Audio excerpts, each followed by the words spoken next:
Hi, everyone. It's Carrie from Live Accessible, and I'm so excited to share that today I have Leah from Ability Mom of Two Vlogs and Cindy from Seeing Blind. And today we're going to talk about blind parenting. So let's go ahead and introduce everybody. So why don't you go first, Leah? I'm Ability Mom, and I do a lifestyle YouTube channel. I don't know why I can't. It's late. And I'm just a mom. Yeah. And how about you, Cindy? Hey, everybody. My name's Cindy. I am from the channel Seeing Blind, and I don't know.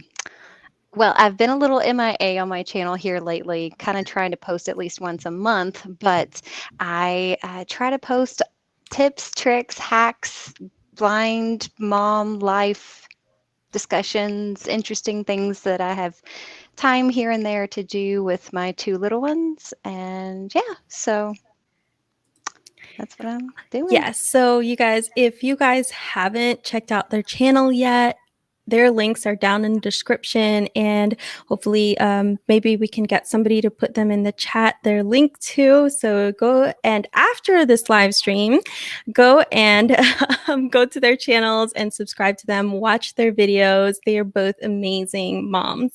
And so today we're going to talk about just our experiences being visually impaired moms, and our fears going into parenting, and what we did to overcome those kinds of things, and some of the tools that really helped us, and some strategies, and maybe the difficulties and the rewards of being parents. So let's start out with Leah, and just share like how old your kids are, how many you have. And then Yes, I have two children, two boys. Ugh, boys. There's a huge age gap between them. My oldest is 10, and my youngest is 3. So there's a huge gap, but they're wild together. And you, Cindy? I have two as well, a boy and a girl, and they just had their birthdays. They're 23 months apart. So they're a little closer than Leah's in age, but they just turned, my daughter just turned 5, and my son just turned 3 as well. Yeah, and so I have one little boy who is 4 years old, and he's also visually impaired like me. And so I just wanted to mention, welcome everybody to the live chat. If you guys have any questions or anything you want to share, definitely put that in the live chat, and we'll get to you guys a little bit later on. And let's talk about first some of our fears when we first knew we were going to be parents. So who wants to start? I don't know about you ladies. I had a lot of fears. So I don't know. I mean, some people, I feel like it's just like anything else in life. They're just another hurdle to tackle. But I was pretty anxious about it. I don't know. What about you girls? I think one of my fears when I first found out that I was pregnant was I just would hear a lot of scare stories about people who were blind or visually impaired, and they would get their children taken away from them. And that really scared me and my husband, because we're both, visually impaired. So we've heard a lot of stories like that. And I don't know, that's one of the things that really kind of scared me. And then just not knowing what to do, right? When you first have a child or know that you're going to have a child, you're like, how do I take care of somebody who's so little and that needs me for everything? Yeah. Can't do anything for themselves, that's a scary thought, I think, especially when you are blind and there's a lot of outside influences that might be making you doubt more, like, if you, a lot of people have family that go, oh, if you're blind, how are you going to do it? Or friends or even strangers, right? So I don't know. Yes, Did you that guys? external influence that, yes, yeah. Yes. Go ahead. I still, even after being a mom for 10 years, I still let the outside really affect me at times. And I'm like, nope, nope, nope. You're a good mom. You're a good mom. You're a good mom. Yeah. You just can't take people's opinion to heart, especially when they don't understand blindness and accessibility. And like, y'all, we all wonderful parents. We don't need somebody outside to tell us yes or no. Yeah. I think that it's important to identify, regarding fears, the internal fears and the external fears, and identifying what those are and really analyzing, is it worth entertaining those fears to make any decisions off of, basically. Yeah. I remember some of my biggest fears were always regarding safety, because a lot of my fears were more internal than external. I do have a sighted husband, and so I felt like I wasn't really too concerned about any external fears, but I was really, really concerned because I knew I was quitting my career job to be a stay-at-home mom, and so as a primary caregiver, I was always so scared, like, oh my goodness, what happens if they're choking and there's not like enough auditory sound for me to discern that's what's going on, and I can't obviously see.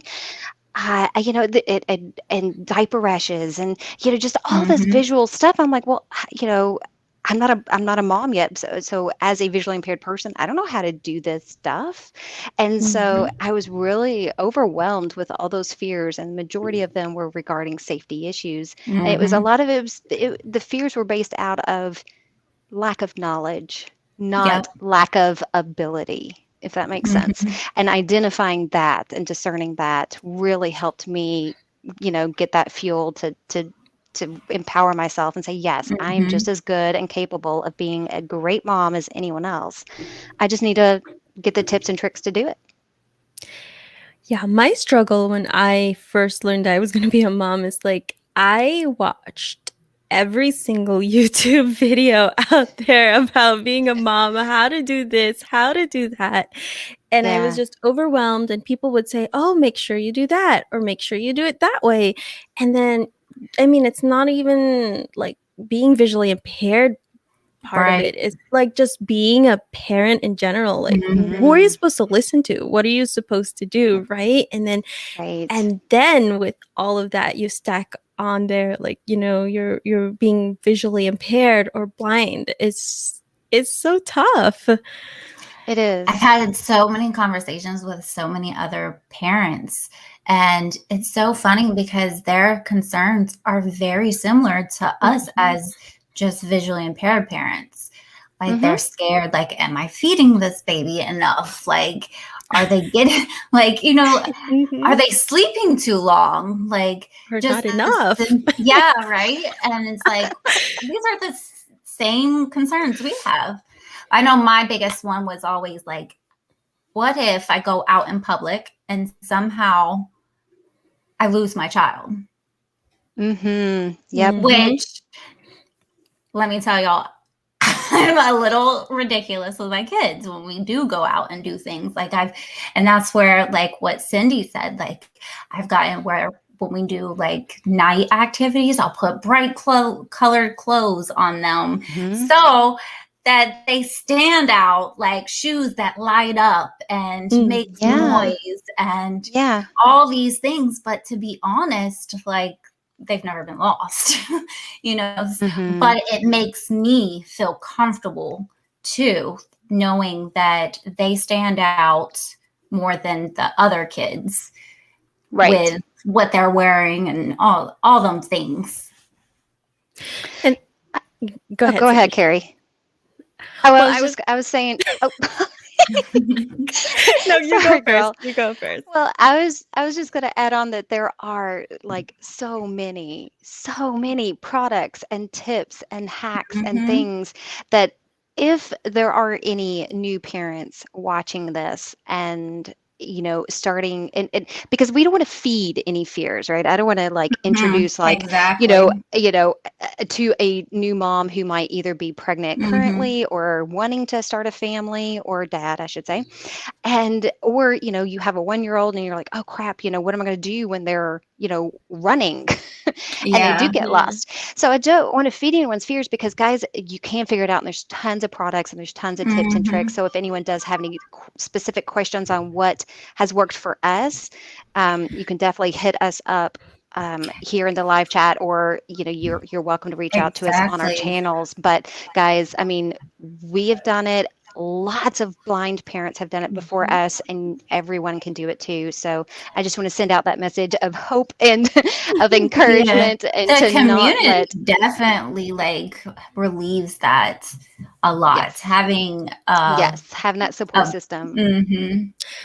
I would add on to there though too that you are the parent, or you're going to be the parent, and Mm-hmm. you know your child. You know That's your child. right. You're going to know your child the best. Yes.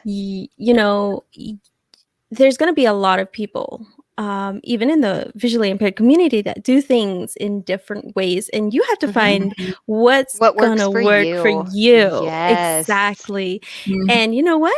If they do something completely different and it works for them, but it doesn't work for you, then don't do what they do. Just Yeah. find what works for Yeah. you and stick with that. So that's the thing that I struggled with, because my sister's also visually impaired and she has 2 kids. And so and my dad, he's totally blind, and he had me at 3 kids. So me and my sister and my brother. And so I mean, there's so many people who have successfully raised kids being blind, Yes. being visually impaired, and other disabilities. And there's a way to do everything, and you have to find out your way to do it. Mm-hmm. Yep. And a lot of the time, sometimes it's just getting inspiration, what Mm-hmm. works for me, and then finding your tweak that fits your family. Mm-hmm. And sometimes, so it's like you take what you can use and then you throw out the rest, whether it's tips and tricks that work for us blind parents or just any parent in general, because we all get bombarded, right? With, oh, you should do this, you should try this product, you should do. But just finding what works for you, like you said, Carrie, I mean, that's the key. And you just got to throw out the rest, because every child is different, every parent is different, and it is such an individualized journey on top of being a disabled parent. It's just, that's the name There's of the so game. But much. Mm-hmm. I was going to say, like, we know our children so intimately. I mean, just every little sound that they make. I know exactly what toys they're playing with, at all times. I mean, Right. just like the littlest thing. It's like, that's how well you get to know your kids, and it relieves so many of those fears. Yeah, absolutely. And even if, also I want to say, even if you make mistakes, that's okay. I mean, every Mhm. parent, whether they're blind or not, they're going to make mistakes, right? And I you just always tell learn from people that. that. Like, you're going Yeah. to make mistakes. You're not going to be Oh yeah. perfect. Mm-hmm. Oh But yeah. No parent none of is. us are. Right. Right. Yeah. Letting Exactly. go of that expectation. Yeah. Yeah. Yes. Yeah. So what are some tools and strategies that you guys use? I know you guys have mentioned, like, Leah, with the bright clothing and things like that, but what are some other things that helped you? I make it very clear that communication is our very first rule in our house. Mm. Communication. Like, I verbally need to know what's going on, where you're at, all them things. Like, obviously not in the house constantly, but I just mean like when we're doing things, that's a big rule, is communication. Because Absolutely. instead of like them like, oh, I'm just gonna go walk over here. And as my husband, they can see. So, well, he can see.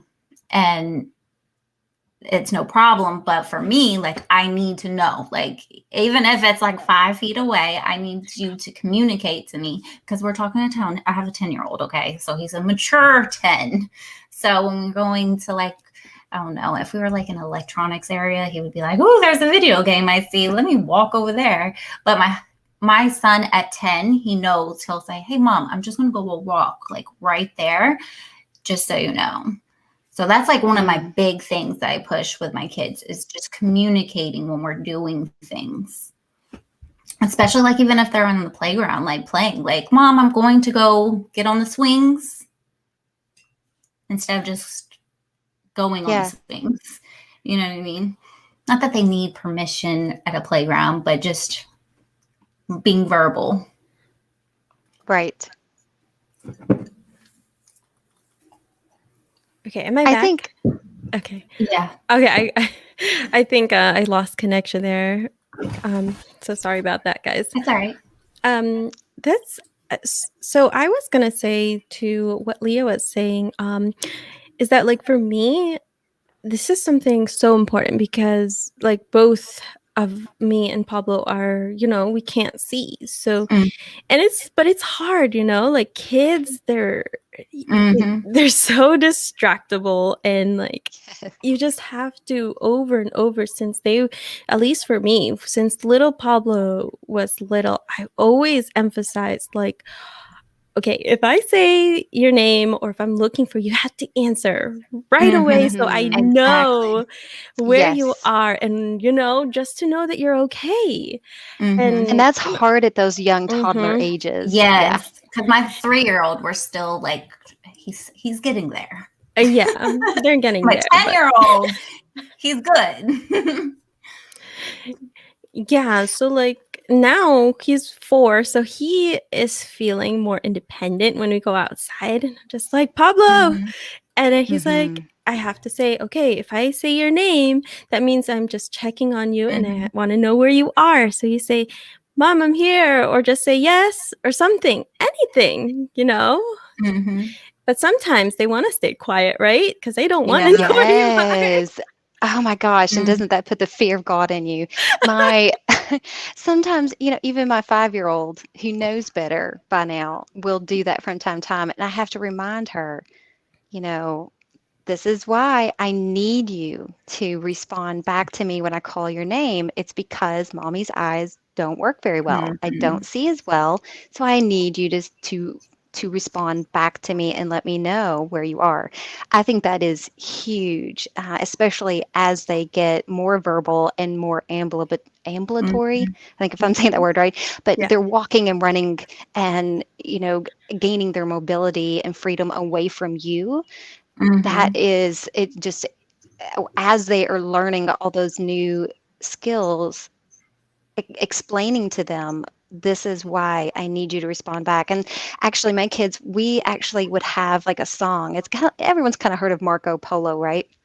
But there's so many different fingers, like so many different songs now, like the 5-finger family song, like Mama Finger, where are you? And I would say their names, and then they would respond to me in song. So it was like more like a fun game, and it wasn't like I was. Because sometimes when you're calling them, I could tell they might have a little anxiety, like, oh, shoot, am I in trouble? Like, Mom's looking for me. Did I do something bad? And so it's like, we would kind of make it fun and find little creative little phrases and songs to respond that would relieve some of that anxiety. Because one of my children is a lot more anxious, prone to than the other. Yeah. So we would do all kinds of little things like that, but explaining to them the difference, that this is why Mommy needs more verbal communications. And I even got a little frustrated because my oldest, when she was in preschool, they were teaching a lot of sign language. And one of their sign language, because was yes and no, or something like that. And they basically gave her permission, like, hey, if you are too upset, you feel like you can't verbalize, and you just want to use your sign language instead, that's okay. If your emotions are too big. I loved that idea, but my daughter was at times when she was really, really upset during like potty training or, Mm. whatever, those big, moments, she was starting to respond to me with sign language, and I had no idea. And there was several times where both our hearts were broken because of that miscommunication. And so I had to remind her, "Hey, Mm-hmm. I'm, mommy's eyes don't see well. I can't see when you're using your sign language.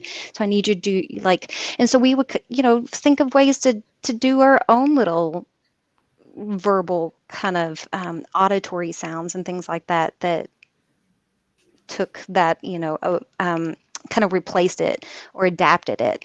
So, yeah, I mean, I think that's huge. And definitely, there's so many products, like you said, Leah, earlier, with bright clothes, but there's also like glow sticks and just fun Yeah, little, I have a huge box full of glow yeah. sticks. That's like my thing. Like my kids, There's so many products, and so they many toys love that it. you can They get so adapt. excited Yes. for it too. So it's not something that they stand out, and then they like Hmm. they love it. So Yeah.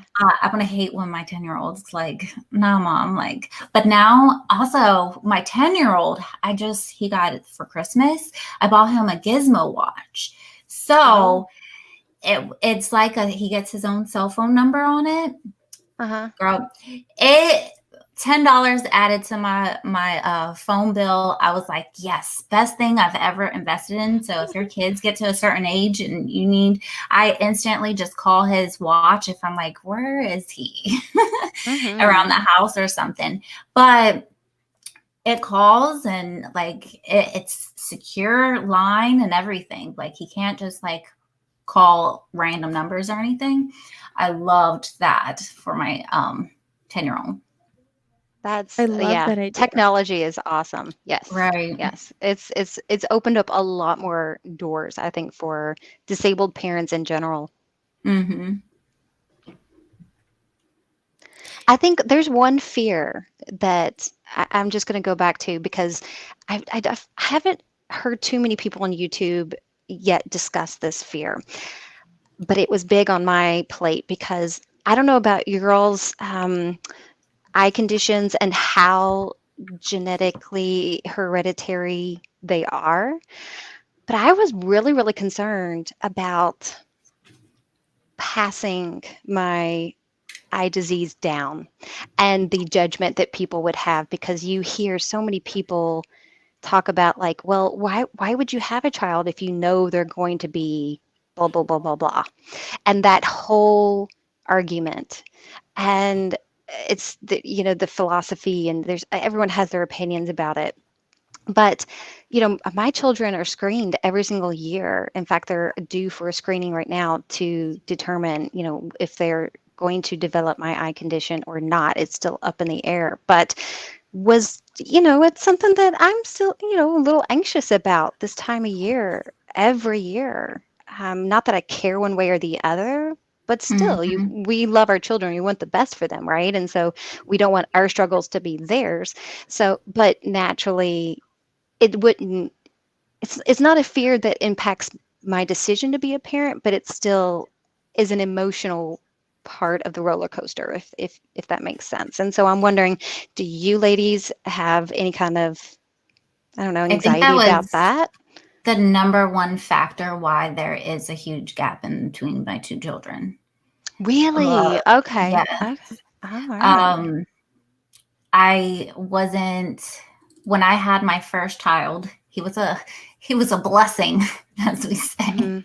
Yes. And so I really didn't have the chance to really think about it at that point with him. Hmm. Um, with my second, I was like, so this could be, I could be taking this chance of giving it to my kids. But then I came to acceptance. Actually, Yeah. Carrie had this conversation with Vika last weekend. It was like Really? towards Oh, I the missed end it. of their live stream. I think it was like the last thing they were talking about. And I love what she was saying, which I'll let her I talk don't about it. remember what I was saying. Can you what did I Um, say? Well, She has so many words of wisdom. You have to, we have Like, to, we have to well, recap, okay, so remind us all, Leah. well, I can't remember how she okay. worded it. Well, let me go ahead and share my point of view. I have something called aniridia. So this is a congenital disease, and so every time anybody who has aniridia, even a slight version of it or anything, there's a 50% chance of passing it on. So, Hmm. for instance, my dad, he has his mom had a sporadic case, and so she was the first one in the whole family to have aniridia, and she had 5 kids, and Oh, 4 Lord. out of the 5 had aniridia. Oh, wow. And out of my dad's 3 kids, 2 of us has aniridia, and that's me and my sister. And my brother's deaf, but that was it wasn't related to anything like that.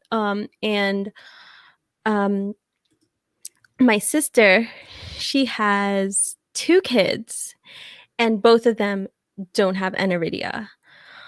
And I think for me, I mean, how can I? It was such a fear, um, in no sense that I like you just kind of want to know, right? Yes, I Mhm. yes. wanted It's to know if he's so hard. Yeah. With it going being to up in the air. Mhm, exactly, and so I really wanted to know, and do you know how expensive genetic testing is? And insurance doesn't Oh, cover yeah. it, and Girl, you just started a Yes. and whole other subject. yeah. Guys, I was so fortunate. I lucked into a study and that covered it. So, Hmm. but yeah, it is so expensive. And yeah, so for me, I we didn't know, but the thing is, like, as soon as a child is born in our family, you can just basically look at their eyes and know. Oh, So, wow.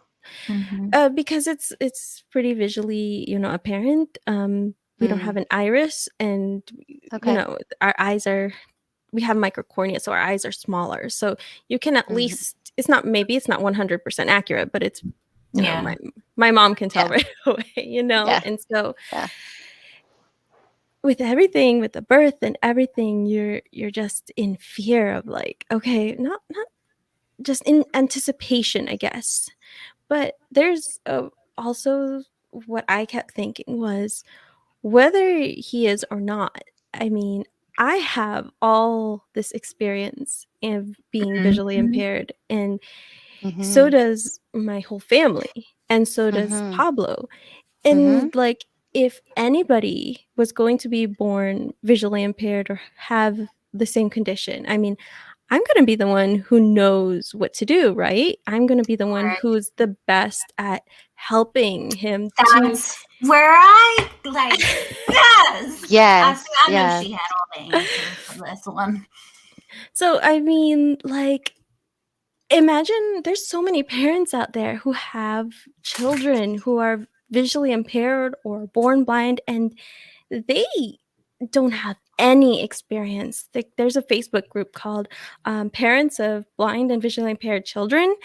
And, like, Yes. every day there's, like, a new parent talking about their child, and they don't know anything about blindness, right? And they don't know anything about having a disability or just anything. And so you even if you don't have a disease, an eye disease, you could still have a child that is blind or visually Right. impaired. Hmm. That And was so my family background. Like, I have a genetic eye You were the condition, first one mhm, but I was the first one. I am like, it too. was due to a mutated gene. So I am Mhm. actually the matriarch of the line that I am passing down. Me too. And but And my parents high had five. no idea. Yeah. And it was kind of, and it is exactly like Carrie said, I feel like, hey, I still have a beautiful full life Yeah. regardless of what vision I have. It does not make anyone, no matter what a disability is, right? I mean, really, it's our Mhm. culture and society that is what that it is them that that is identifying us as disabled. I am still just as capable. I can still do everything that I need to do to have a full, beautiful life. And regardless of if my children develop my eye condition or not, they will as well. And I think that people, get so hung up on the negativity of it that they don't look past it to see they they're still going to have beautiful full lives. It's nothing that is going to prevent them from achieving and accomplishing everything they set their minds to. Mm-hmm. So yeah, but yeah, my parents, Especially they were in this so day and brokenhearted. Do what? Especially in this day, like Oh I wouldn't yeah, want to with be all the blind technology. like in the 90s or something, but we have so much available to us in 2021. Yeah, I always say like now is the best time to be blind, right? There's so much That's right. available to I was us. literally in the store the other day looking at a mirror frame. Like I want a long, big mirror. Don't ask me why, because I can't even see through it. But, well, actually, I will tell y'all why, and y'all laugh. Like, at least Carrie will. Everybody, okay, I'm blind, right? So I was like, y'all, like, I have no mirrors in my house. Like, there's no mirrors.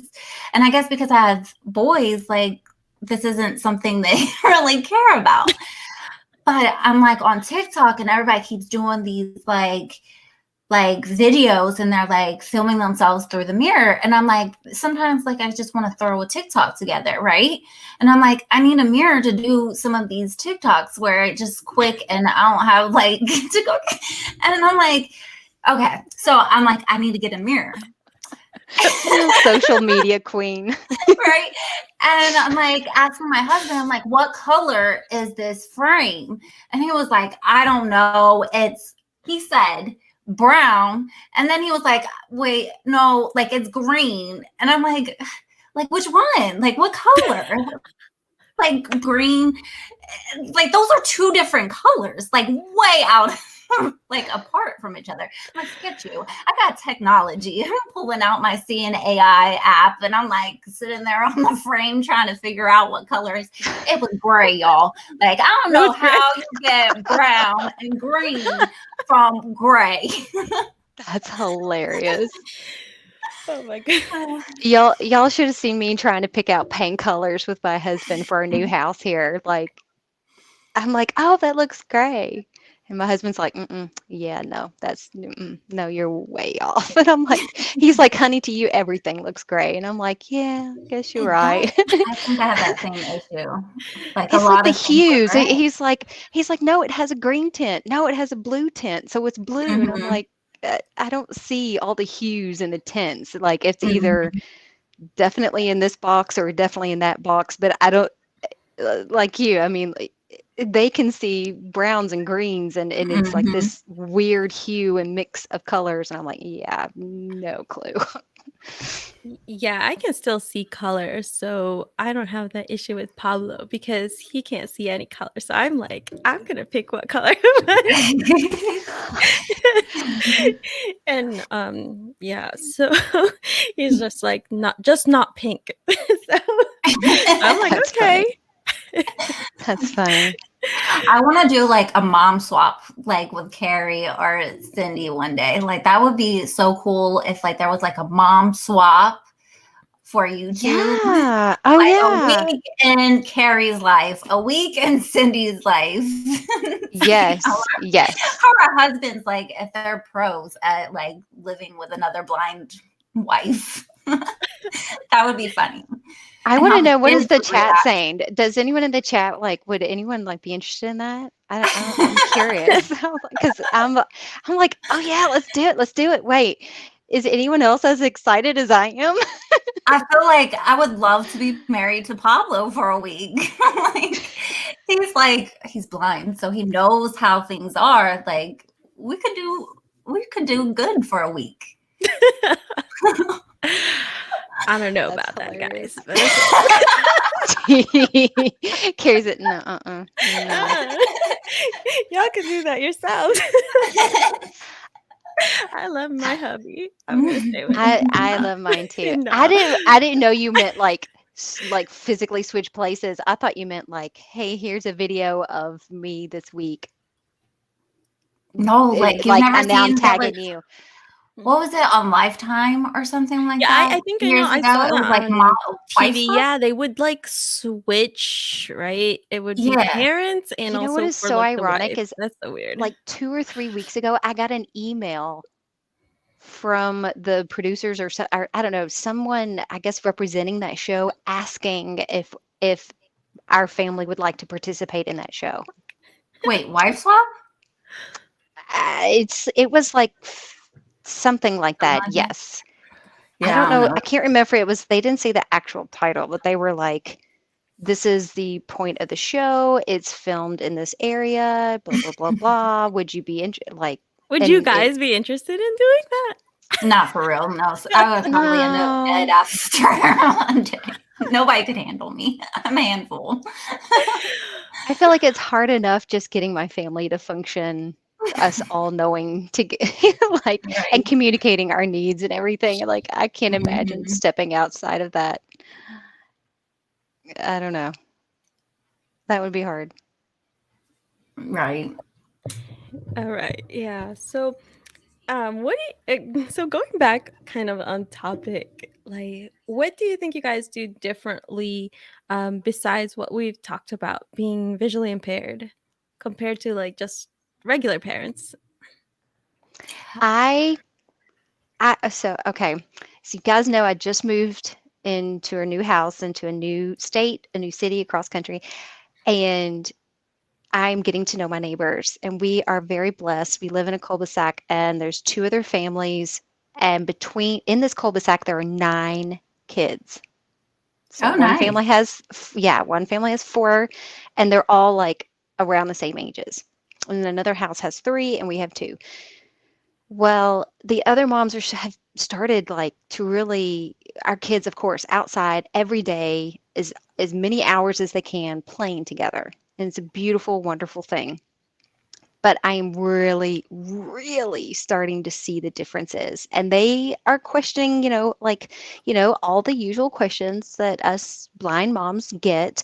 How do you do this? How do you see that? Oh my gosh, I never realized just how different your all's, family dynamics have to be and blah, blah, blah, blah. And the and I'm really starting to see those differences. And a lot of it is for us it is the family dynamics and the how we like who takes on what role and responsibility and strengths and weaknesses and things like that. So how other families function as far as transportation versus ours is totally different. Mhm. How other families, divvy up house chores is different, that kind of thing. And it's not that it's more or less on one person, but it's just different, if that makes sense. And so the way we do things is a lot different than our neighbors. And I think everyone is really starting to kind of, at least I am really kind of starting to see that as a mom that is really getting some close interaction with other families here lately. How are you coping with that, and like, what's been working with talking to the neighbors? I'm always so scared to do that, like You nervous to do know, that. I have finally gotten over that. I mean, like that, because that was kind Mhm. of part of my acceptance journey as well. Letting that fear of what other parents are going to think and the fear of how their children are going to treat my children when they find out that, that mom is visually impaired. And I finally, once I let that go and I learned to be more verbal and not try to hide my disability, but just, letting them know, oh, I can't see my kids. Can you tell me like which yard they're in, please? Mhm. And that kind of thing, because with 9 of them running around and playing between, 3, 4 houses, it's really difficult. And I don't want to be a helicopter parent anymore. They're to the ages I want them to have that freedom. Mhm. And so I'm trying to learn that open communication with them and let them know, hey, here's where my boundaries are, and here's how you can be helpful for me. And while I am capable of going to find my children, and they know how to respond to me, and when I'm looking for them, but at the same time, hey, this is really easy for you. Can you just do a quick check for me, check in real quick? And they are starting to really learn that. And I'm very, very blessed that they are extremely accepting and extremely understanding and compassionate and open-minded. There's been no judgments. There's been no, treating me differently. Like one of them today asked me, like, hey, is your daughter, like, does she have like kind of a rash going on, because she's kind of itching down there? Are you aware of that? Can you see when she does that? And I'm like, actually, no. And thank you very much for bringing that to my attention. So I love it when people do that. Yeah, and I'm just like, it's like Mm-hmm. with kids, you got to know that there's going to be embarrassing things that can come up, especially in public situations. Like, hey, son, you might want to get your finger out of your nose, like blah, blah, blah, like that kind of, it's like, I don't know when they're doing these bad habits, but they know that I don't know. And so, and they're starting to pick up on that. And Mm-hmm. I You're am really good at showing my doing that. appreciation. Yes, I tell them, I appreciate you telling me these things. Please do so and keep doing so. And it's just really kind of kept that open communication between us as newly blooming friends, to be open with each other and know that no feelings are going to get hurt. They can ask me whatever questions they need to, and I will let them know what I need help with or where my boundaries are, that kind of thing. I love it. It sounds like you live in a really nice neighborhood. I am so lucky. I am so lucky, but my kids definitely want to be outside all the time now. So it's like it's hard for me to get any other work done now. But yes, it is a blessing, and I'm so grateful that the other people around us in this area definitely seem to be more prone to asking the questions rather than assuming, which y'all know is like our number one plight in life of like, hey, just ask, don't assume kind of thing. And that goes with parenting too, right? So, Mm-hmm. yeah. And it's really hard when you move into a newer area as a parent as well, because you're still Yeah. learning your surroundings and what's Yes. around your area. Yeah, it can be Because scary. I'm new in new-ish. I've only lived in this house for a year, but due to COVID, like I haven't traveled around as much as I would have liked to. So I'm still trying to like learn the town and stuff. And that's one thing, is like it took me a little bit to like learn what my backyard I'm a corner house. So like learning my whole area was an Yeah. adjustment, and really Yes. understanding the sounds of where the kids are and not trying to be Yes. on top of them at the same Yes. time, but learning it too. Yeah. That's tough. Adjustment. Yes. Yes. Doable, but it takes time. Yeah. Yeah. I know one thing I've noticed compared to other moms, I'm not going to say I'm a perfectionist, because I definitely just kind of roll with it, but I love organization and a schedule. It makes things so much easier on me and the kids. Well, you have to, especially when you need to go somewhere and you have to Yes. get a ride and prepare for this ride. Do my kids need to be fed first? Do they need diaper change? Do they need a bag made before we go on this trip to wherever we're going, doctor's office, whatever? But those things you have to do to prepare for it, or it's a nightmare. Yeah, I can definitely attest to that. A lot of it is like strategic planning. Like Yeah. Because a lot of people, they just kind of like they have access to a car, right? So they leave Mhm. their things there or, but when you're getting a ride or something, you have to think about like every step. Who's like how early do I have to get there because this person usually runs late? Or Yeah. like or who can I ask this time for the ride? Or, like each of these little Mhm. things we have to like set it up in our minds, right? And just be organized with our planning for events, but Mm-hmm. even at home, right? Everything has Mhm. to have its spot. Everything has to be in Yes. where we know it is and where we can find it, and everybody needs to put it back in that spot. Mhm. And that just makes life a lot easier.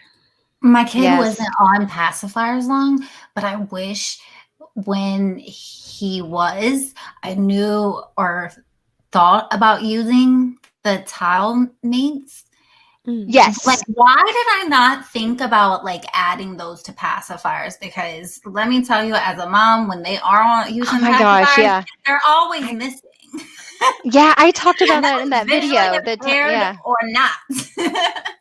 Yeah. I did that video. Oh my God. Like so long ago. That was like one of my first videos that I did about tile mates. And I would totally put them on sippy cups, everything, because I mean, Carrie, you were so right on that when it comes to VIP life, we all like organization, we like things to stay in that place. We Mhm. know, if we're going to reach for something, we want to trust that's going to be there. But when you My kids don't do introduce that. kids into the situation, y'all, it's a whole nother game. And teaching them the importance of that, it's kind of, it's just Mhm. for years. I feel like the first 4 or 5 years, it just goes right over their head.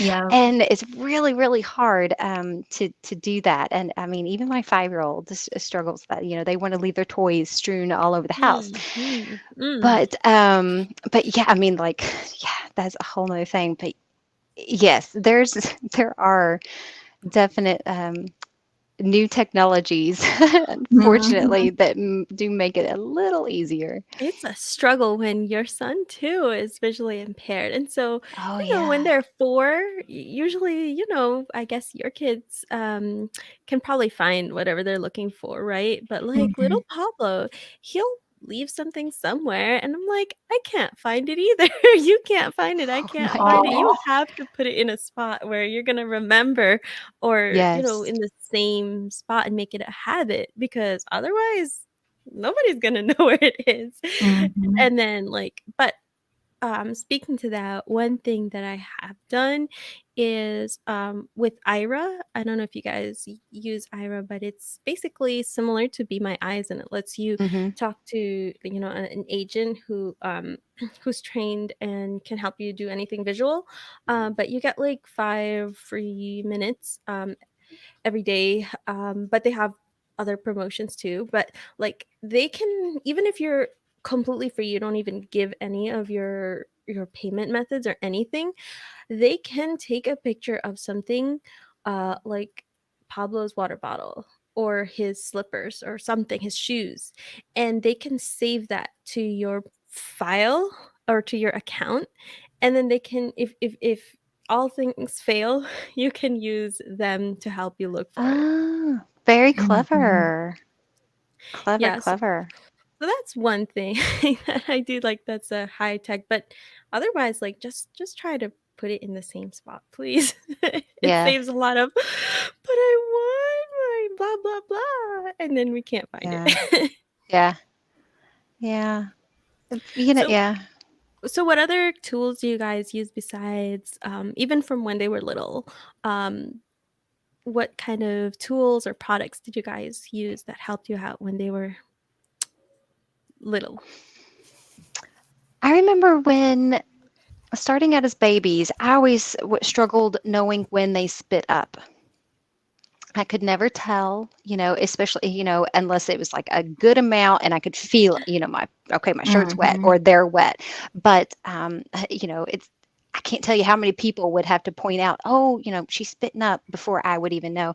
So, I Mm, mean, I, you know, Oh gosh, there's so many things from that to buying squeaker shoes, buying just different, finding tips and tricks, having like command hooks on the back of their high chair where I would, organize their bib, organize their pacifier, organize their, like there's so many different things. Oh my gosh. And every single phase, every It 2, 3 changes months, it constantly. changes. Yes. And there's Mhm. a constant, every week, there's another new element to adapt to or to get used to Mhm. or to find a fix or product or something to help make it. But it's totally doable whether you have all these tips or tricks or products or not. I mean, there's tons of things that people can do.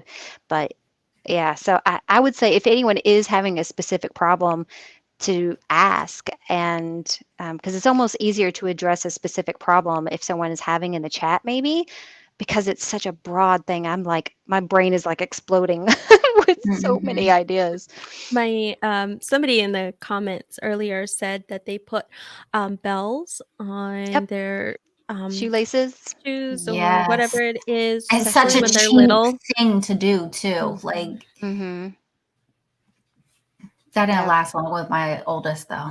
He was like, I And I was always so nervous. Like I like some people would say, "Oh, we had a little bell necklace and things like that." And there for a while, I almost had a little anxiety whether that would be safe or not, especially like on a yeah. playground or like what if it got Mhm. hung on something, and it would like ring them around the neck. So I always felt really comfortable adapting their shoes before anything else. And then they Mhm. got to the point where they started taking their shoes off. So it was a Yeah. whole other thing. But once Mhm. again, you find something else that works. Mhm. So was there It, any like favorite products that you guys had that you couldn't live without? I Like, tell you what, like with my both of my kids are total opposites, right? My oldest, he was like an angel. I can't say that on public, but y'all You just don't want don't to tell embarrass him, them. okay? Yeah. My oldest was like the angel child, right? He was like the one that just made things so easy. Um, he just sat there and played with toys. Like he was just such a calm. He still is, y'all. Like he just reads books constantly and plays video games. Like he's just Oh, girl, you are so so lucky. mellow. He's so mellow, right? But Wow. then you have my second child, who's the wild child, right? So much energy, total opposite of my first child. So like everything that I used for my first child, it kind of changed with my second, like the needs, right? Mm, Um, with Matthew always stayed. Matthew is my oldest. When he always stayed by my side, holding my hand, like it was just so mellow. I just mm-hmm. can't emphasize that enough. Mellow. Mm-hmm. Mm. The second child just like he gets something in his head and he's just like, bam. So with him, one thing like I just couldn't live without, and it really took me a long time for me to be okay with this. And this is no judgment to any mom that uses it, but it took me a while to accept that this right here I needed with my youngest was the backpacks with Yep. the harness I knew because exactly where you're he going with was that. Yep. so quick with things, and I'm like, I can't. My eyes don't adjust to like catch him as fast as he's trying to like he just sees something and he's like I'm going for it. And so I with my second, I never used it with my first child, but my second, I he needed that Mm-hmm. harness book bag, but he loved it. He had the little shark on it, like it just fastened on his chest. He thought he was the coolest kid ever wearing it. So that right We there, had a monkey one. right? They had monkey. There's all kinds of Yeah. ones There's nowadays. oh my gosh, there yeah. Mhm. Hmm. And I've seen, That sighted parents using them too, but I mean, yeah. yeah, when you go to the zoo or go to any place that's Hmm. pretty Mhm. crowded and they can, yeah, easily get lost amongst the bodies.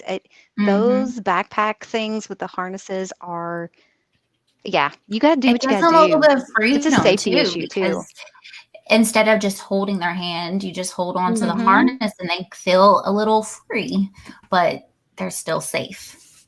Yeah, and I Yeah. love how, you make it fun, right? Because Hmm. if you make it fun, they're more willing to do it. Yeah, when it Right. was a book bag, it has like little zipper, so he put like all his favorite toys in there. He thought he was so cool wearing this thing, but at least he knew it was a safety thing to keep up with Yeah. him.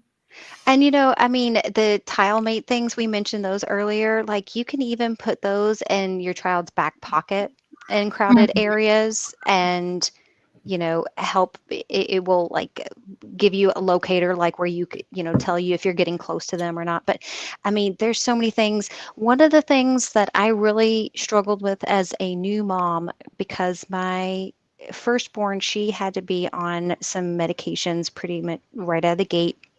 Hmm. And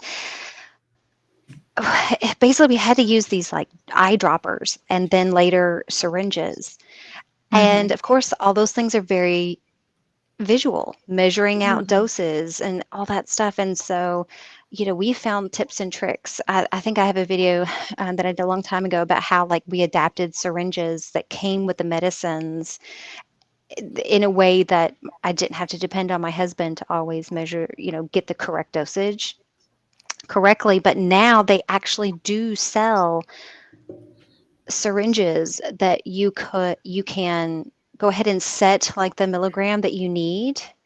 And I don't know how it works. We've only used it a few times, but basically it's already preset. And then if you need more than that, then you can like open it up and allow more in. But I don't know. But anyway, I know that they make more syringes that you can lock in a certain Where are you gonna dosage find and those? you just Maxi?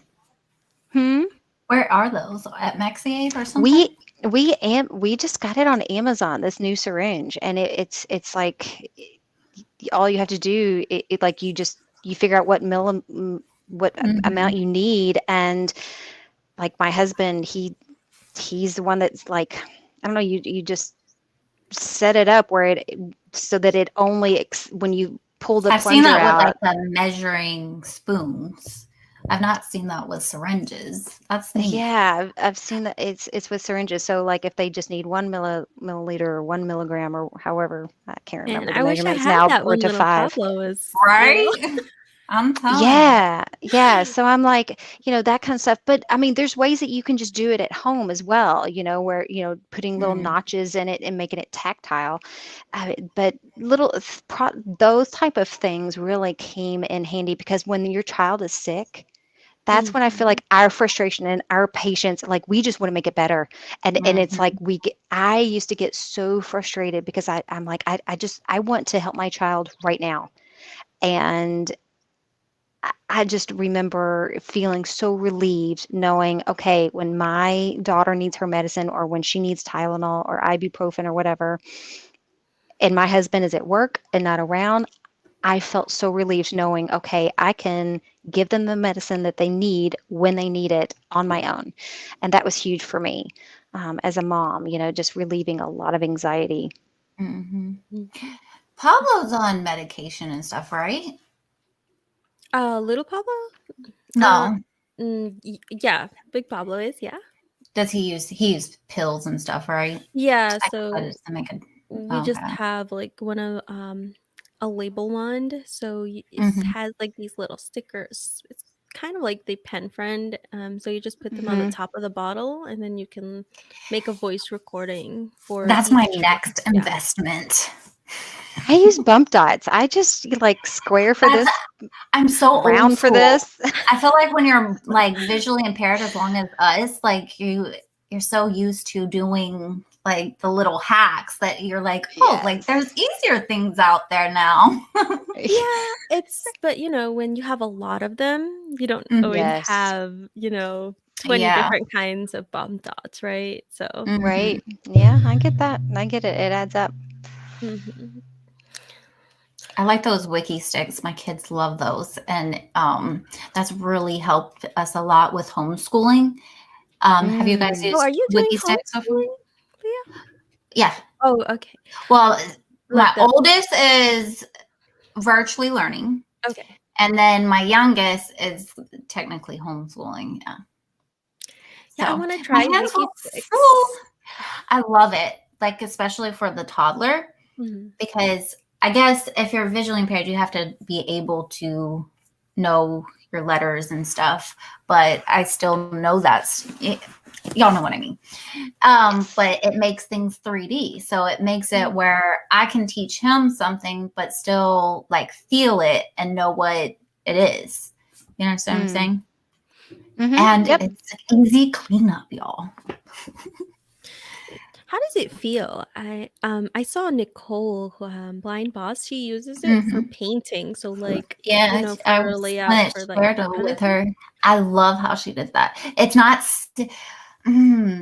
not really sticky. There's a little stickiness, but like you push it down, and that's what makes it stick. If that Does makes it Mm. sense. stick on the Like paper? yes, Oh, yes. I That's have to actually get what one I of used those. when I first started losing my eyesight. They didn't. I don't know when bump dogs came out, but y'all, this was before like the internet was a big deal too, because I'm ancient. But they gave me wiki sticks, and they were like, here, you just put this on your dryer and your washer. That's what they like was telling me to use in my house instead of bump dots. And Oh. I've not there. I just use them for everything. I love those things, and they're cheap. Hmm. I'll have to definitely invest in that. Yeah, me too. That's something it's not but that's been on my bucket list.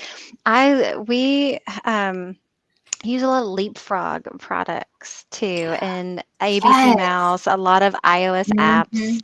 apps, things like that that are pretty good with the voiceover. Tech. hmm We had like we had a Leapfrog word whammer and it broke. And so I'm like on eBay every day trying to find like a good deal on this word whammer because the magnetic letters, they're so tactile, but they're also so big Mm-hmm. and colorful that I still can visually see them if using what vision I do have as well as tactile.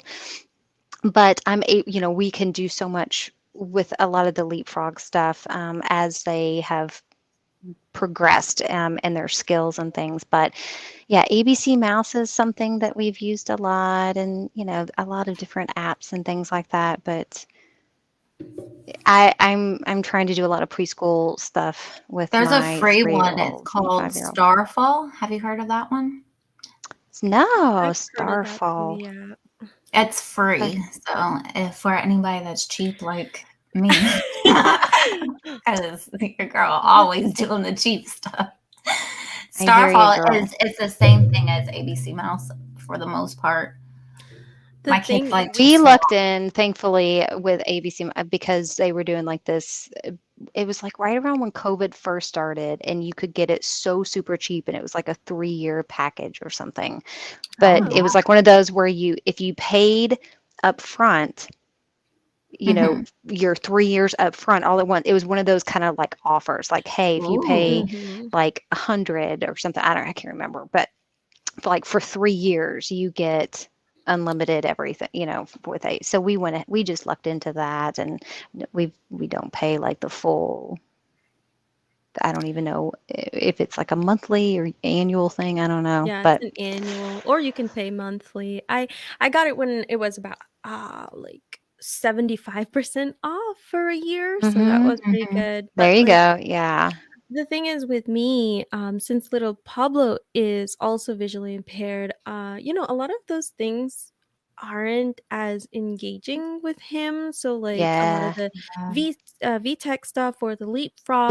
I Yes. mean, he Yes. loved Letter Factory, and I can't believe Oh, children yes. will watch things over and over again. Mm-hmm. Yeah. But they Yeah. just love doing that. But like the actual like products and things, everything is just so small, and so he didn't Mm, really like it. And even at ABC Mouse, he needs a lot of help with it because it's kind of really small, especially on a tablet. So I tried to put it yeah. on like a bigger screen for him, but if you put it on a computer, he can't. It's easier to tap than use a mouse, right? So Yeah. Mhm. there's kind of that struggle, but what's really good, I think, is things that are really tactile. Like he Yeah. just will stay for a long time playing with Legos, playing with like mag formers or like anything Yeah. that he can build and touch and like just imagine like kinetic sand, even though that's really messy. Oh Um gosh. Oh, Play-Doh, just even, like, air dry clay, and then he'll, like, even paint it later, and I'm just like, "No, don't paint, please, come I on." can't with the kinetic sand, like that and the You do it slime and stuff. outside. As You do it somebody visually outside. impaired, it doesn't matter how Yeah. much you try to keep it in one little Yes. area. It's Yes. like it falls on the floor, you step Mm. on it, and you're just like, "How?" Like, "How?" I How did tried it Yeah, get it's from all basically the just way like over real in the sand. kitchen to Yeah, all the yeah, way it over gets to the living everywhere. room? Yeah, it is so yeah, we do connect my kids have been begging for kinetic sand a lot lately too, and I told them, I was like, "It is an Mhm. outside only, and it's really expensive, for what it is, and so we're just getting a little bit at a time when we do." But, I mean, Mhm. gosh, painting is oh gosh, I don't know about, this Leah, I know since you have boys, this isn't and well, both of you have boys, so me as having a daughter, she's a girly girl and she likes to have her nails painted. So, y'all, I can't do it. Can't I haven't even seen my own nails since like I'm I'm for telling 20 you. years. So I I just couldn't so imagine. what I do is I usually because I know some parents have issues with letting letting other people do the things that they can't do with their children. So for example, some parents are like, I can't, I mean, like, I can't paint their nails, but I don't really want anyone else to do that with them too because it's such a, like, I Mhm. don't know. So for some people, there are those hangups. And that was something that I had to let go. And I started taking advantage of, okay, anytime I have a child care provider, like a babysitter or a family member or a friend or anyone, if they are able to do some of this stuff that is visual that I can't do, that's what I give them. So a lot of the arts and Mhm. crafts that I'm not comfortable Mhm. with doing, Mhm. I still purchase that stuff and then let them and always break it out when I have that opportunity. And then like whenever a babysitter comes over, I'm like, hey, we're getting out the nail polish. And so it Right. ends up, taking advantage and using those opportunities to the best of Yeah. I our think ability to. it's great to let them have whatever well, not whatever, but like those experiences that are good for them to have that we can't give, right? So I Yeah. like Mhm. that. So whenever somebody can do it, I say let them. Of course. And I know a lot of parents really get hung up on that. It becomes a self-esteem thing. Oh, I'm not as good a Mhm. parent kind of thing because I'm not able to provide the same experiences or the same opportunities as other able-bodied parents. And oh man, it's a hard one to let go and it's a heartbreaking thing because it means so much to you. Mhm. But a lot of times it ends up meaning more to us than it does to our children. Right? Yeah. And it's I know something I that was we have to let go and know that it is not defining us as a parent. exactly. Mhm. My son, my oldest, I know when I first became a mom, like I was like, I can't throw a ball. Like it was awful. I was like so sad about that. Y'all, he don't care about no ball. Yeah. Yeah. Like there's so many balls in our backyard. He's probably not even touched them. Like the other child, yes, but not him. And I'm good with that now. But I remember being hung up on that in the beginning of my motherhood journey. But I love Hmm. that perspective of like I never thought of that as a girl mom. Oh yeah, of yeah. like painting the fingernails and stuff like that. Yeah, she loves all the girly stuff. Like she wants me to do her hair, and then she wants to Oh, do her hair, and she's like, "Mommy, does it look pretty? Does it look good?" I'm like, yeah. "Well, I gotta touch it. Let me feel it." Sure. You know, you just play right along. Like, "Oh, you look adorable." But Hmm. yeah, I mean, she's my pretty princess. It's so funny because I feel like I haven't really fostered that kind of like Disney princess, personality in her, but she is very much that type of girl. And yeah, there's Hmm. so much. I never really I really underestimated how visual that having a girl in the early years was going to be. And when it came to those types of all the things that she's wanting to do, like, beading like, yeah, just hair and nails and just, I'm like, oh my gosh. Yeah. I know my oldest actually, he's a Yeah, I have a boy, so I don't artsy, have to worry about right? that. Yeah. My oldest, he's like very artsy, like he's a drawer. Like he will sit Mm, there and draw for hours. And it used to break my heart because he would come and he'd be like so proud of what he did. And yeah, it's beautiful. But exactly. Yep. I can't see it. But you Yep. just don't say that. You're just like, it's so good. Like you're so talented. I can't tell you how many times they painted me a picture and I'm looking at it upside down. And they're Right? like, "Mommy, turn it It's all you're around. You're doing it looking at wrong, it mom. wrong." Right? I'm like, "I'm so sorry. Yes, still beautiful." Oh, did we lose Carrie? Maybe. I'm not sure. Carrie, can you hear us? I think she froze for a second. Jeez. Yeah, Okay. she'll be back. Oh, is she Okay. there? There There There you she she are. is. is. Hey guys, sorry about that. Oh, now there's two Carries in here. Oh, Okay, there we go. Okay, it's working again. Yeah, it's working. Okay. hi, Pablo. Oh,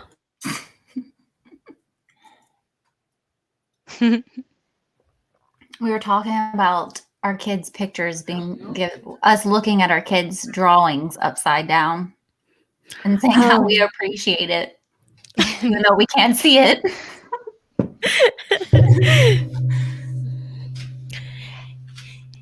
Yeah. I think that's, the difference between like us being the only ones in the family unit being visually impaired versus the situation that Carrie is in where they are all visually impaired. And so Hmm. they're kind of like sometimes I feel like that that would be a little bit easier because they all kind of understand the Hmm. limitation. It's reality for all of them. There's times where I even have to remind my husband, Mm-hmm. actually, I'm sorry, no, I don't always love going to the aquarium because it's absolutely hell on my eyes. Mm. And it's like, sometimes I even have to remind him, and of course I always have to remind my children. But and then when they, bring me their art and things like that, they don't understand that once again this is another visual thing that mommy has to Hmm. pretend. Even they don't understand I'm pretending, but that's I think the differences between our situation. So I'm curious, Carrie, do you feel like it serves you in your family unit better in some situations or worse in others? And like, how do you feel like there's differences between Leah and I as, having sighted partners and children and your all situation? So I think the one of the biggest differences is like me, I'm the one who has more sight. And like even Uh-huh. though I don't have that much, I'm the one who I have to use what sight that I do have, Mm, in whatever cases and or little Pablo. I think that uh, a lot of the time it is can be easier because Pablo understands, right? That I can't see something, or uh, he doesn't really expect me to do something that's visual if he knows that I can't do that. And whether we're like at home or outside, right? We always kind of really stick together a lot more because of the fact that, I can't see who's going where when, right? I can't keep Yeah. track of Yeah. both Pablos. And so sometimes there have been times where I've had to like, okay, Pablo, hold on. Little Pablo just ran off. I got to go catch him, right? So that's like, that can be kind of hard, right? But at the same time, I feel like there's a lot of more understanding Yeah. that goes on, right, sweetie? Oh, never mind. But yeah, so in that way, yes, but at the same time, it can be harder too, right? Because you guys have somebody who does have a lot more sight than you. And so you can, in a way, with whatever it is that you can't do, you can go to them and like just ask them like, oh, what does that say? Or like, which way do we go? Or like rely on them unless you're alone. And so in that way, we don't usually have that safety net unless we're like going out with somebody else too. Yeah. Do you struggle to get alone time because of that? You mean with me and Pablo, or No, what like do you if you're mean? going places, do you like end up doing that with other people, or do y'all end up like, you know what I mean? Like, are you just using like Uber or public transportation, or are you using like family members so it makes it harder to get alone time? It's a balance, right? Mm-hmm. Because honestly, we do use a lot of Uber. Pre-COVID, we have been definitely using a lot less and not really going out Do the to Ubers have their anywhere. own car seats, or do you all bring your own? Oh no, we bring our own. That's what I No. always ran into. I'm like, God, I was like, okay, I'm a mom now. I can't just take any old Lyft and Uber now. They Oh have yes, you like those. can. Oh yes, you can. I have. You can, yes, but It's I just can never harder. trust that they're going to have the right. Yeah, yeah, it's just a lot harder.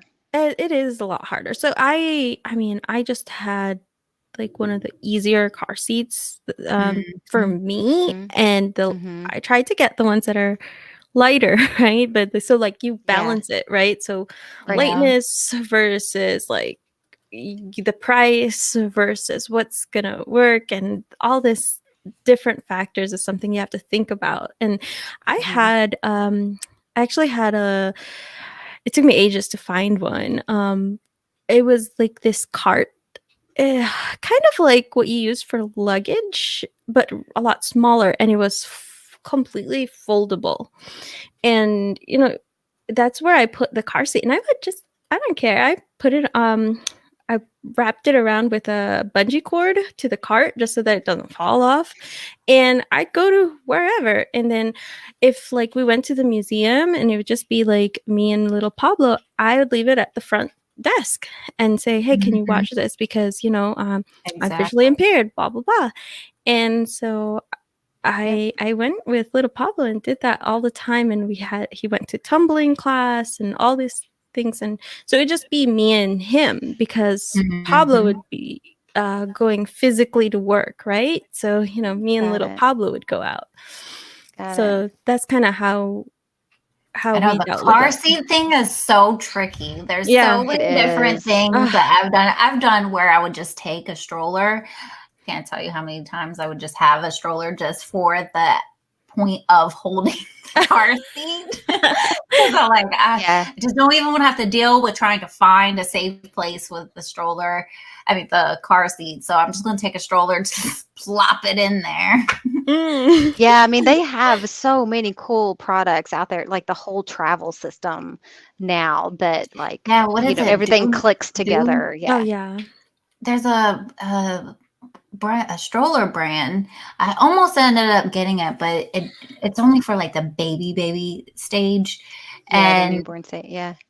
The Jubilo, I don't know. It's a European brand, but like the car seat, like the wheels are actually in the car seat. Have y'all seen the stroller before? I have heard of stroller? that. Yes, I have heard of it. It's so expensive. I almost did it, but because it was like the baby only like stayed in it for like 5 months or something, I was like, I just can't like see myself spending that much money on a car seat that they're not going to be in that long. But you know, that being said, I mean, I think, Leah, I can relate to you because I'm a penny pincher too. I always love finding the bargains, the sales, whatever. And that was something I kind of regretted as a new mom because I did not buy the things that, because they were more expensive, there were more accessible options. But because of the price, I was squeamish. And I ended up buying products that I kind of regretted because it made my journey as a new mom harder.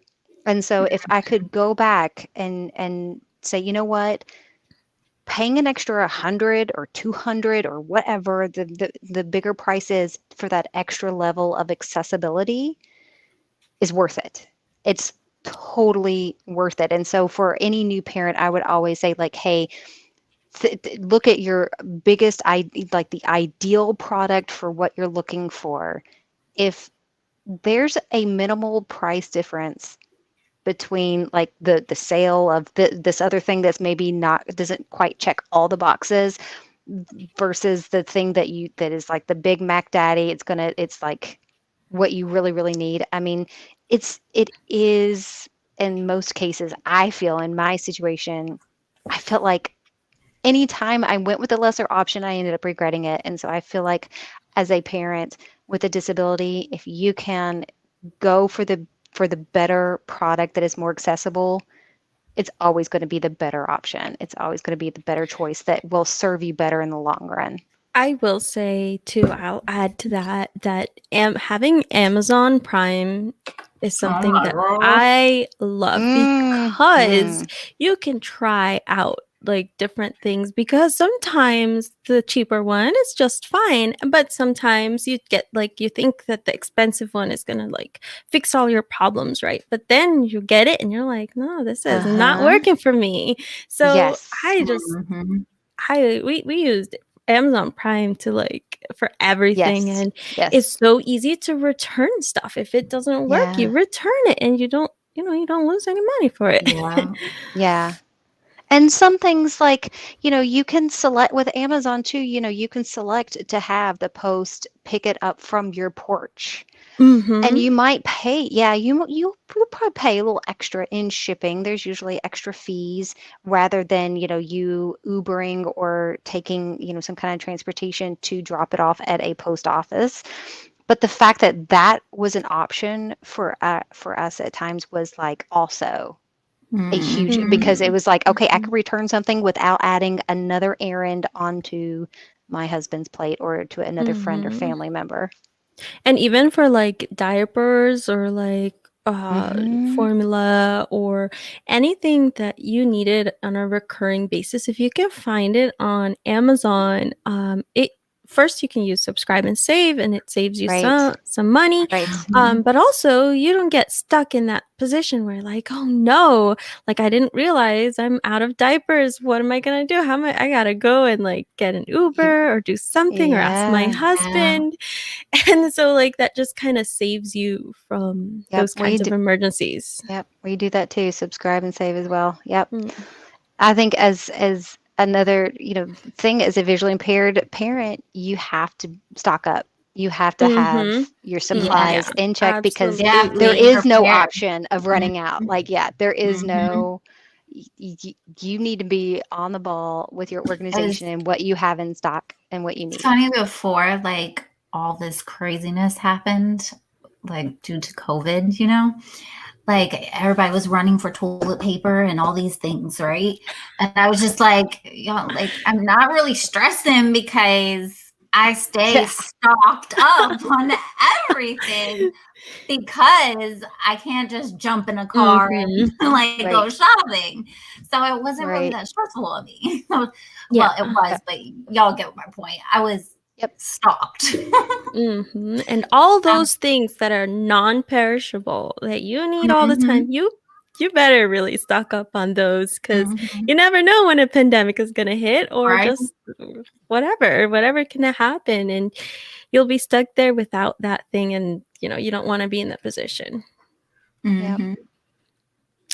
And I mean, even like me and Pablo, we're planning to when we move into a new home, um, to get like a second freezer because of the fact that it's harder to get out to Costco or to Mhm. wherever you want to go, and so if you can like pack everything and organize stuff and have it available and you can like uh just buy it like once every month or something like that, that's just a lot more helpful. And plus sometimes a lot of the time bulk is cheaper too.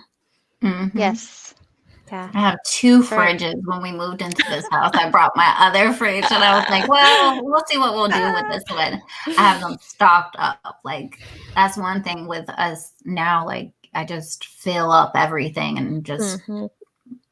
I Yep. don't And the Mhm. thing is, like, when like with my parents, right? My mom is can drive, and so when we first moved in with my parents, like they didn't really understand like uh, the fact that like why are you getting so much stuff in one time, and Oh, like yeah. and the thing is that because for them, if they need something, they just get in the car and just go over there. But we can't do that. So that's another reason. Like it doesn't matter what Mhm. other people think or Right. what they think. Just do what works for you. Yeah. Yep. That kind of goes back to some of those family dynamic differences between what we have to do to make our family work and what Hmm. others do. And I think that's a good point, Carrie, of like, we do have to do more bulk. We do have to store more. We do have to organize Yeah. more. We do have to prepare and plan more than other families that can just make those midnight runs. Mhm. And I mean, even if you have somebody sighted who's can do that, whether it's a spouse or a family member, I mean, it does save on gas, and then it just saves also on that. That's this one of the struggles that we always have being blind or visually impaired is being a burden to whoever we ask Yes. help from, right? So there's And that always like, includes spouses. mm-hmm. Yeah. And so if you can do something to reduce how much you ask for something, by all means, Hmm. do it. Yeah, I mean, even though Matt, he can drive and he can get in the car and make those midnight runs, he is already the primary driver for everything. Mhm. So it doesn't mean that even though he is able to, it doesn't mean that he can or wants to, or I mean, like it you're right. I mean, their plate still gets full in so many other ways that it still doesn't make it practical for them Mhm. to depend on them to that level the way other families function um, in that Right. way, in that My regard. husband So gets tired. yeah, yeah, When they're the main yes. provider, they're Mhm. exhausted. So it's Yeah. like, okay, do I want to ask them to do this? Uh, how can I avoid that? Yeah. And it's Yeah. not that you just don't want to add on to their list of things to do when, you know, they have their own responsibilities as well. Is Mhm. it Right. my part or their part? It's hard. Like it's a different balance than other families. Sorry, do y'all see my cat? Sorry. My cat, he gets a little bit needy at night. He's like, okay, the kids are asleep. It's my time to get lovin's, and so he found me. That's cute. I love cats. You should show him. Let me Yes, see. I want to see. we have a black kitty. You can Oh, say so hi. cute. I rescued him right before my husband and I got married, and Oh. he's an old cat now, but he has been such a blessing with our children. I was always that was another thing, a fear of mine. Like I was so scared, like, oh, what if Midnight goes and hurts the baby and I can't see, or what if he, because he's a long-haired cat. So I was like, oh, what if like something happens, being a pet owner and now I'm new mom, like that was another, I thing that I, love. I remember thinking about. Do you have pets, Carrie? Did we lose her again? Oh, did we lose? I don't know. Do you, I Leah? love. I have a dog, and my dog. Once we got a dog, my security, my comfort level completely changed. What she's been in our Really? family Wow. for Mm. over 6 years now. But I just mean like I feel there's another sense of comfort, and Mm, I'm sure my dog knows like that I'm visually impaired of some sort. Like obviously she's not like, oh, her eyes don't work, but you can tell like she senses that I don't know my surroundings, if that makes sense. Mm. Like she yes. alerts me when people are around. She will alert me if somebody's at the door. Like and it's funny because when Devin's home, my husband's home, she doesn't stay on top of me. Like she will kind of Mm, do her own thing throughout the house. But when my husband's not home, she stays really close to me. It's like she knows like she has to like be aware of what's around. Mm. I don't that's so know how. funny. But my cat, he's like the opposite. Like he's very close with the other family members, like physically, Mhm, like in their vicinity. But if I'm mhm, up walking around, he's mhm. always like going to the other room because because I feel like because I've stepped on him enough that he Yeah. knows like I can't We're talking see about when a he's in big, my huge way. dog. Oh, you have a big dog. Oh my goodness. Yeah, it's Okay. a big dog. So her, she you can hear where she is most of the time. She'll come in and she'll like just plop herself down. So her 100 pounds, you Oh. know where she is. Bless Oh. her heart. Carrie, do you have any pets or have you had a history of being a pet No, owner? we don't have any. Like we were lived in a condo. We want to get one when we finally get to a home. So Yeah. yeah, that's kind of our plan. Pablo wants to get 2 Rottweilers. I'm like, I don't know about that. I want 2 dogs. I want dogs, but I don't know about Rottweilers. Yeah. I Yeah, now he's I saying always 2 little puppies. Yeah, okay. I was wondering if like if you guys were I'm sure you all have been asked this many, many, many Mhm. times, but I haven't heard the answer about guide dogs. I have been asked that and I'm someone who still has some functional vision, and not as much as I used to. My vision has changed a lot the last 5 years, but um, I opt out of having a guide dog because I'm not as comfortable with big dogs, and I feel like someone else could use that service more than Mhm. me. But I'm really curious, Carrie, if that is something, and you too, Leah, like, would you all ever consider that? Yeah, Zara is asking in the chat if any of us have guide dogs. And so for me, I don't. My dad had a guide dog, and Hmm. he did go out like to do work and everything. But I Hmm. mean,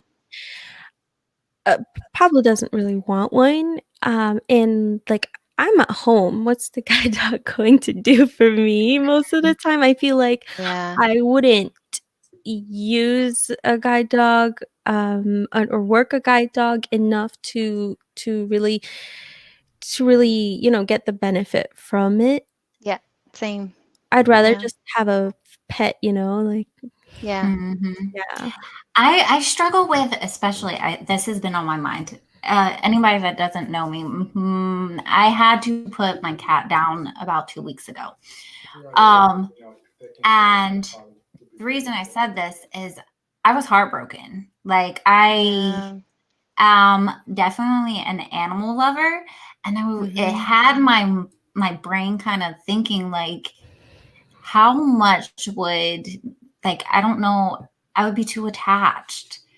I Yeah. don't know if that would be a struggle with me, like, Losing knowing a best friend. yeah, I don't know if I could handle it. Yeah. My Yeah. dad lost his guide dog years ago, and like, I mean, it still hits him hard. So See? I Yeah. can't imagine. Yeah. Mhm. So, some people in the chat are, I just want to touch base with them. So, Danny Marie is talking about that she's a babysitter, and she's just saying that babies are delightful for sure, and stressful. Being a VI babysitter is a different ball game as well. Mm.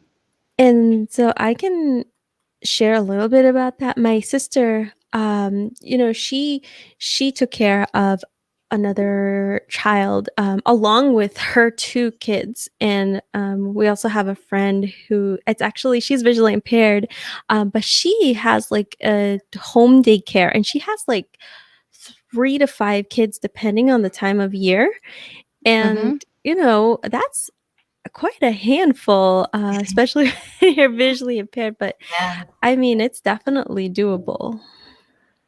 Yeah, and I think the biggest hurdle there is again just reassuring and educating other parents that we have other ways of doing things, and we might Mhm. do a few things differently, but it doesn't mean that we're any less capable of taking Mhm. care of any other people's children. I was a music therapist on an oncology unit around IV poles, chemo, and tons of, of their siblings, running around, and I'm like sitting here trying to manage, a group of 10 kids in a therapy session on a cancer unit. I mean, guys, if I can do that, I'm like anyone can be a babysitter too, and I just feel like a lot of it is just a matter of educating and reassuring people that hey, we have our own ways of doing this. It's if you ever have any questions, please ask. What are my protocols? What are my processes for keeping everyone safe and on top of things? So. I Mhm. think babysitting is a total legit thing for anyone blind and visually impaired. And I do want to mention that there are a lot of groups out there that you can join either on Facebook or other channels where Yeah. you can get resources like from and just even connect to other people who are blind and visually impaired parents. And they have like a lot of tips and encouragement. And there's also like NFB, they have a podcast about blind parenting. And I don't know. What do you guys have any other resources and things like that? There are, I mean, but Facebook groups, I feel Mm, like are my number one go-to. yeah, same There's here. the Disabled Parenting Project, and that I really like that one because it's more than just parents that are visually impaired.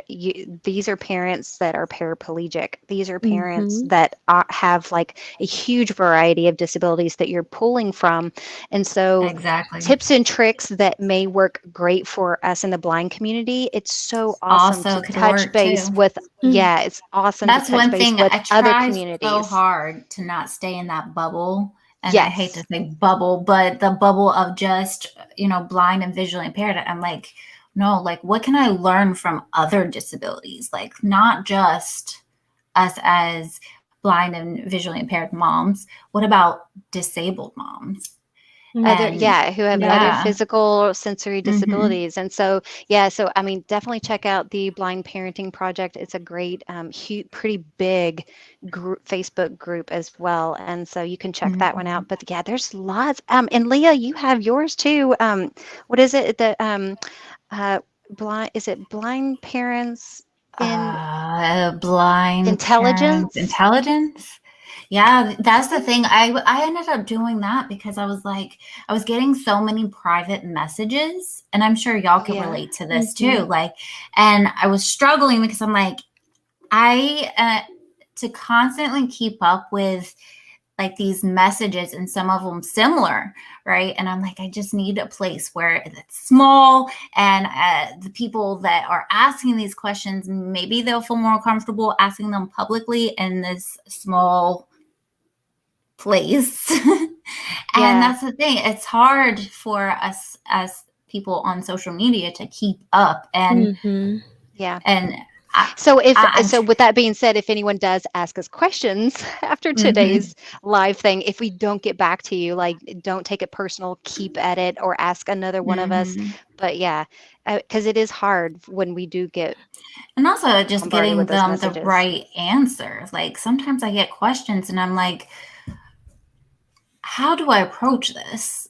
And because I don't want to say the wrong thing and I don't want to discourage anybody. So that sometimes I might read a message and I'm like, hold up, I'm going to have to give this a couple minutes to think about too.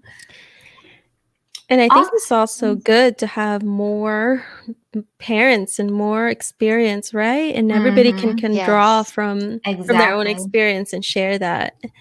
So speaking of, social media and everything and messaging us, Leah, how can everybody contact you and where can they follow you?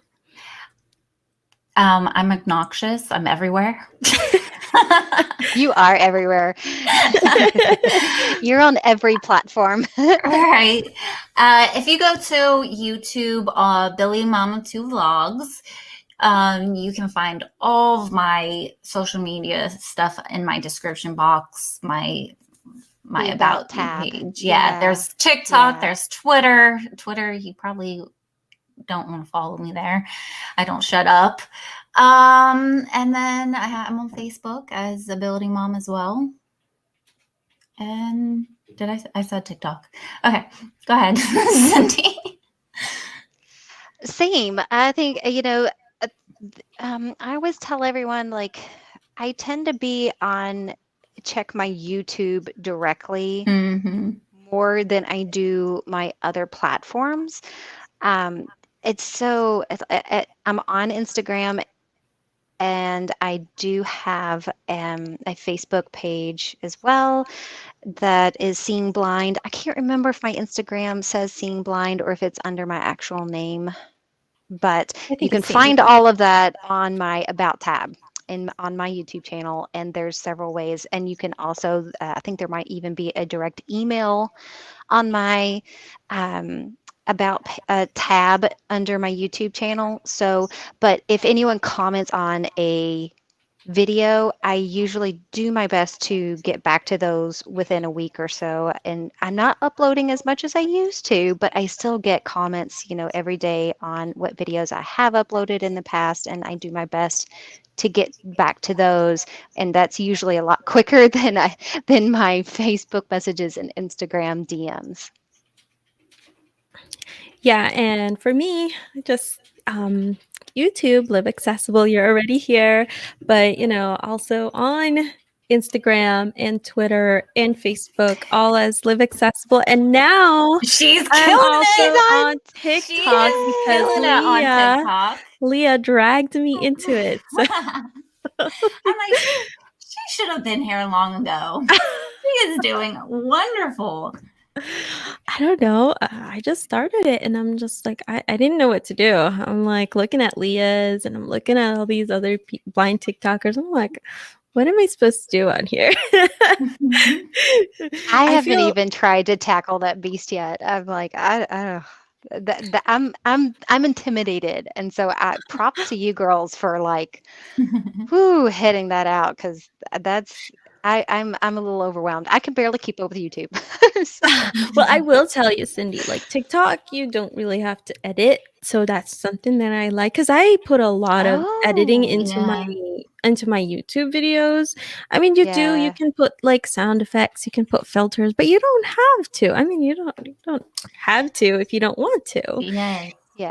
And so for me, I'm just like, oh, okay, I can put a 60-second or less like video TikTok. Okay, what am I going to talk about? But it doesn't take as long as YouTube. And so I guess like now I'm kind of okay with it. But it's hard. It is hard to keep up with everything. Mm-hmm. I don't know how Leah does it. I don't either. I don't know how I do it either. Coffee, on top y'all. of family life. Coffee. It's like if I didn't have like a now a 3 and 5-year-old like constantly like mommy, I feel like I would be like so much on top of it. But I'm like just getting my phone in place and my thoughts together to make a video for YouTube is just like, gosh, I can't even hardly get that anymore. But so yeah, props to you, Leah. You are like bowing to you. Like I just I'm in awe of how much you're able to get done.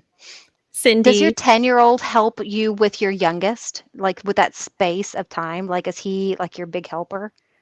No, good thing is what I do with it comes down to videos, whatever social media stuff. I pre-do everything. So nighttime, once the kid is asleep, the kid as in the 3-year-old, that is my YouTube time to schedule or make videos to plan out my week. Right now I've been slacking, but no, like the balance is a struggle. It really is. Yeah, and it's I'm okay. like, okay, do I sleep or do I do YouTube? I'm going to sleep this week.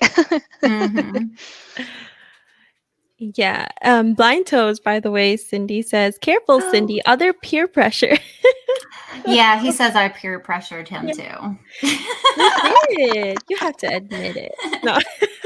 I just love you guys. I want y'all everywhere with me. That's all it is.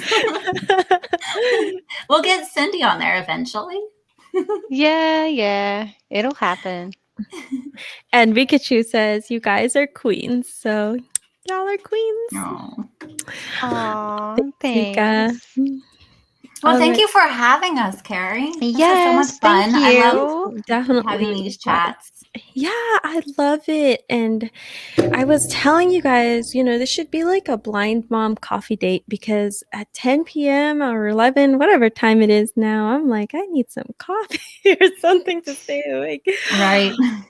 But yeah, thanks so much for coming on here. And Cindy, I think you wanted to also start making some live streams about similar topics. So go ahead and share about that.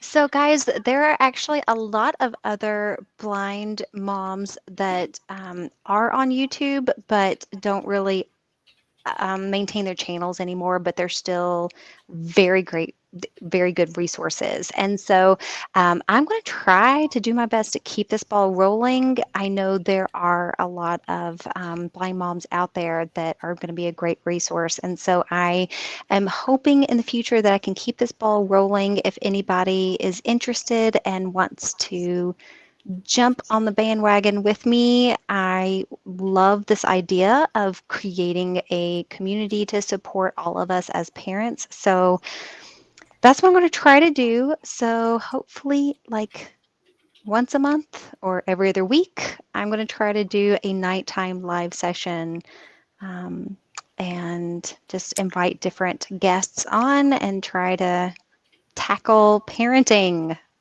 blind. So that means, guys, if you haven't yet, go and subscribe to Cindy and turn on your notifications. So, if you're interested in hearing more about blind parenting and all that jazz, definitely follow her for that. And Leah, Appreciate it. Yeah, of course. Because And Leah has her, what do you have every Saturday? What time is it, Leah, that you do it? 10 o'clock. It's in the evenings too. Yeah. So, yeah, we got to do it in the evenings because our kids are. I know, right? We got to do it when they're sleeping, right? So if y'all see like bags, so like for anyone blind, visually impaired watching the videos, like got big old circles under my eyes, it's because I'm exhausted. Yeah. That's why my hair is in a bun. I don't know if y'all noticed. I was like, how can I like do this without actually doing my hair? So I was like, let's just put it in a bun and a hair wrap and we're good. They'll never know. Okay, yeah. I didn't know until you said so. I know. Me Now I either. just snitched myself out. All right, All right, ladies. Well, I gotta everybody. get away from here and start my bedtime routine for me. Yep. So All right, thank you guys. so much, Carrie, for putting Thank us you, Carrie. together. Well, thanks, Leah and Cindy, and thanks to everybody who came and joined us in the live chat. Thanks so Yeah, much for yes. watching. We love you guys, and I'll see you in 2 weeks because I'm planning to do a live stream every other week too, and usually on Sundays, and just keep that notification bell on, and you'll be able to know when we're going live. All right, bye, Awesome. everyone. Bye. Bye.